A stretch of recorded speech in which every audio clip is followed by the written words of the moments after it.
학교에서 나눠주는 200ml짜리 흰 우유입니다.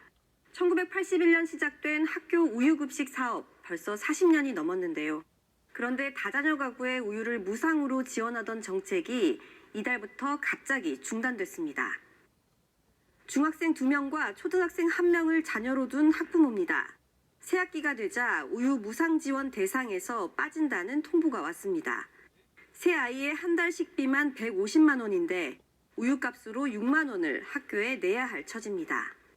무상 우유까지 줄여버리면 저는 우유를 줄인 만큼 또 우유를 애들을 사다 줘야 되니까 거기에 대한 가계 부담이 더 올라가죠.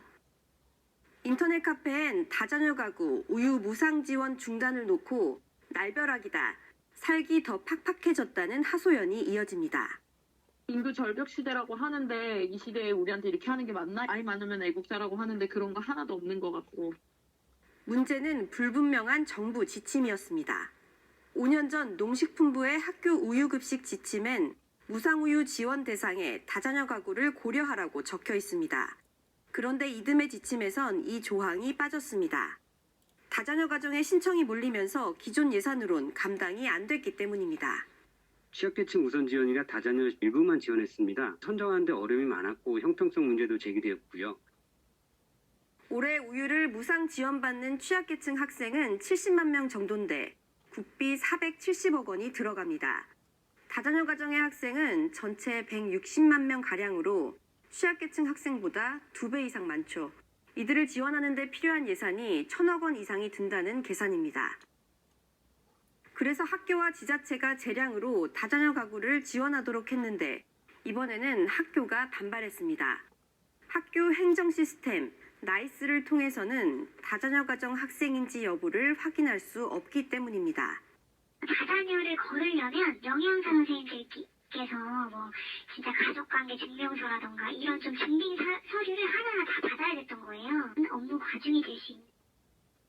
기준을 명확히 해달라는 교육 당국의 요청에 농식품부는 올해부터 차상위 계층, 한부모 가족, 특수교육 대상자 등을 지원 대상에 포함하고 다자녀 가구 지원 조항은 삭제했습니다.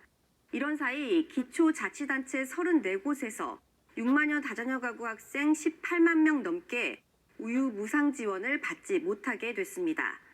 행정정보를 볼 수 있는 정부 24 시스템에선 다자녀 가구 여부가 등록돼 있어 확인이 가능한데요. 학교 행정 시스템과 연계하는 방안을 고려할 수 있었을 텐데 개선 노력이 부족했다는 비판, 피하기 어려워 보입니다.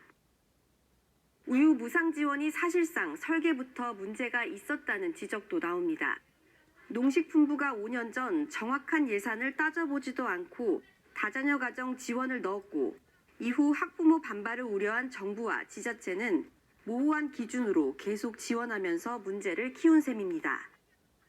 흰 우유 소비가 크게 줄면서 유업계는 손해를 감수하고 분유로 만들어 보관할 정도로 현재 우유의 원료, 이 원유가 남아돈다고 하죠.